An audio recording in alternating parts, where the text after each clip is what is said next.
اور جب ہم نے بنی اسرائیل سے عہد لیا کہ اللہ کے سوا کسی کی عبادت نہ کرنا اور ماں باپ اور رشتہ داروں اور یتیموں اور محتاجوں کے ساتھ بھلائی کرتے رہنا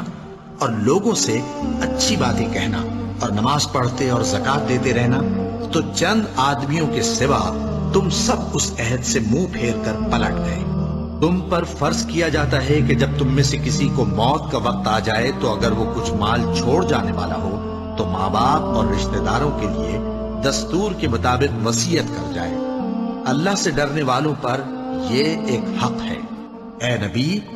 لوگ تم سے پوچھتے ہیں کہ اللہ کی راہ میں کس طرح کا مال خرچ کریں۔ کہہ دو کہ جو چاہو خرچ کرو، لیکن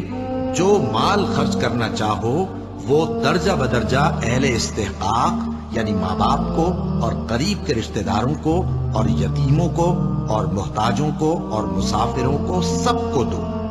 اور جو بھلائی تم کرو گے اللہ اس کو جانتا ہے۔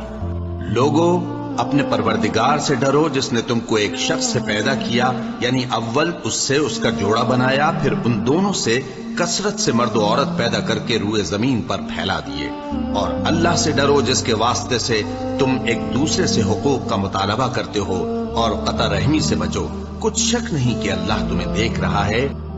اللہ تمہاری اولاد کے بارے میں تم کو ارشاد فرماتا ہے کہ ایک لڑکے کا حصہ 2 لڑکیوں کے حصے کے برابر ہے، اور اگر اولاد میت صرف لڑکیاں ہی ہوں یعنی 2 یا 2 سے زیادہ تو کل ترکے میں ان کا 2/3 ہے، اور اگر صرف ایک لڑکی ہو تو اس کا نصف ہے، اور میت کے ماں باپ کا یعنی دونوں میں سے ہر ایک کا ترکے میں 6واں حصہ ہے، بشرطے کہ میت کی اولاد ہو۔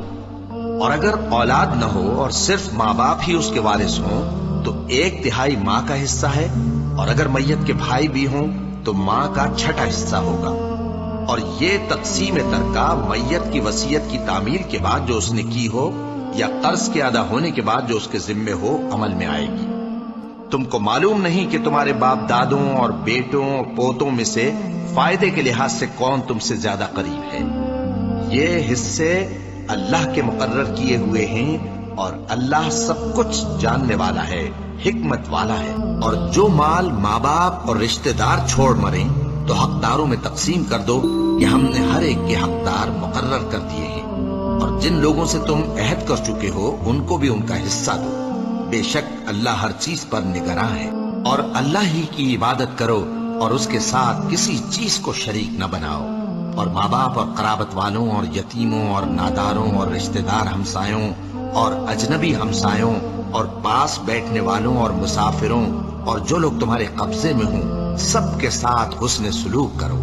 بے شک اللہ تکبر کرنے والے، بڑائی مارنے والے کو دوست نہیں رکھتا۔ کہو کہ لوگو،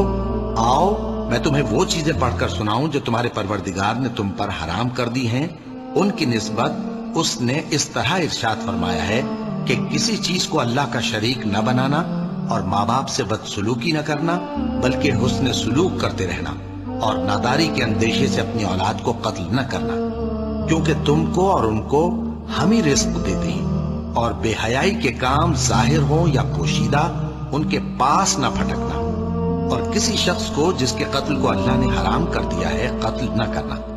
مگر جائز طور پر، یعنی جس کا شریعت حکم دے۔ ان باتوں کی وہ تمہیں تاکید کرتا ہے تاکہ تم سمجھو۔ اور ابراہیم کا اپنے باپ کے لیے بخشش مانگنا تو ایک وعدے کے سبب تھا جو وہ اس سے کر چکے تھے، لیکن جب ان کو معلوم ہو گیا کہ وہ اللہ کا دشمن ہے تو اس سے بیزار ہو گئے۔ کچھ شک نہیں کہ ابراہیم بڑے نرم دل اور متحمل تھے۔ پھر جب یہ سب لوگ یوسف کے پاس پہنچے تو انہوں نے اپنے والدین کو اپنے پاس جگہ دی اور کہا مصر میں داخل ہو جائیے، اللہ نے چاہا تو امن و امان سے رہیے گا۔ اور اپنے والدین کو تخت پر بٹھایا اور سب ان کے آگے سجدے میں گر پڑے۔ اور اس وقت یوسف نے کہا، ابا جان، یہ میرے اس خواب کی تعبیر ہے جو میں نے پہلے بچپن میں دیکھا تھا۔ میرے پروردگار نے اسے سچ کر دیا، اور اس نے مجھ پر بہت سے احسان کیے ہیں کہ مجھ کو قید خانے سے نکالا، اور اس کے بعد کہ شیطان نے مجھ میں اور میرے بھائیوں میں فساد ڈال دیا تھا، آپ کو گاؤں سے یہاں لایا۔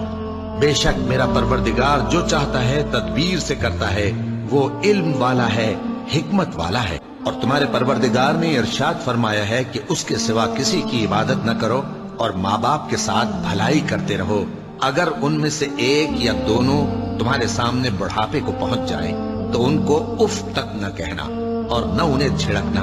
اور ان سے بات ادب کے ساتھ کرنا، اور عجز و نیاز سے ان کے آگے جھکے رہو اور ان کے حق میں دعا کرو کہ اے پروردگار، جیسا انہوں نے مجھے بچپن میں شفقت سے پرورش کیا ہے تو بھی ان کے حال پر رحمت فرما۔ فرمایا اے یحییٰ، ہماری کتاب کو مضبوطی سے تھامے رہو، اور ہم نے ان کو لڑکپن ہی میں دانائی عطا فرمائی تھی اور اپنے پاس سے شفقت اور پاکیزگی دی تھی، اور وہ پرہیزگار تھے اور وہ اپنے ماں باپ کے ساتھ نیکی کرنے والے تھے اور سرکش اور نافرمان نہیں تھے۔ اور ہم نے انسان کو اس کے ماں باپ کے ساتھ نیک سلوک کرنے کا حکم دیا ہے۔ اے مخاطب، اگر تیرے ماں باپ تجھے مجبور کریں کہ تو میرے ساتھ کسی کو شریک بنائے جس کی حقیقت کی تجھے واقفیت نہیں، تو ان کا کہا نہ مانیو۔ تم سب کو میری طرف لوٹ کر آنا ہے، پھر جو کچھ تم کرتے تھے میں تم کو جتا دوں گا۔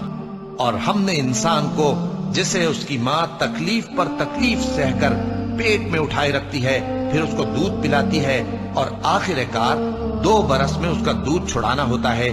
میں نے تاکید کی ہے کہ میرا بھی شکر کرتا رہے اور اپنے ماں باپ کا بھی، کہ تم کو میری ہی طرف لوٹ کر آنا ہے۔ اور اگر وہ دونوں تجھ پر زور ڈالیں کہ تو میرے ساتھ کسی ایسی چیز کو شریک کرے جس کا تجھے کچھ بھی علم نہیں، تو ان کا کہا نہ ماننا۔ ہاں، دنیا کے کاموں میں ان کا اچھی طرح ساتھ دینا، اور جو شخص میری طرف رجوع لائے اس کے رستے پر چلنا۔ پھر تم کو میری طرف لوٹ کر آنا ہے تو جو کام تم کرتے رہے ہو سب سے تم کو آگاہ کر دوں گا۔ اور ہم نے انسان کو اس کے والدین کے ساتھ بھلائی کرنے کا حکم دیا۔ اس کی ماں نے اس کو تکلیف سے پیٹ میں رکھا اور تکلیف ہی سے جنا، اور اس کا پیٹ میں رہنا اور دودھ چھڑانا 2.5 برس میں ہوتا ہے، یہاں تک کہ جب وہ پختہ عمر کو پہنچ جاتا ہے اور 40 برس کا ہو جاتا ہے تو کہتا ہے کہ اے میرے پروردگار، مجھے توفیق دے کہ تو نے جو احسان مجھ پر اور میرے ماں باپ پر کیے ہیں ان کا شکر گزار بنوں، اور یہ کہ نیک عمل کروں جن کو تو پسند کرے، اور میرے لیے میری اولاد کو نیک بنا دے۔ میں تیری طرف رجوع کرتا ہوں اور میں فرما برداروں میں ہوں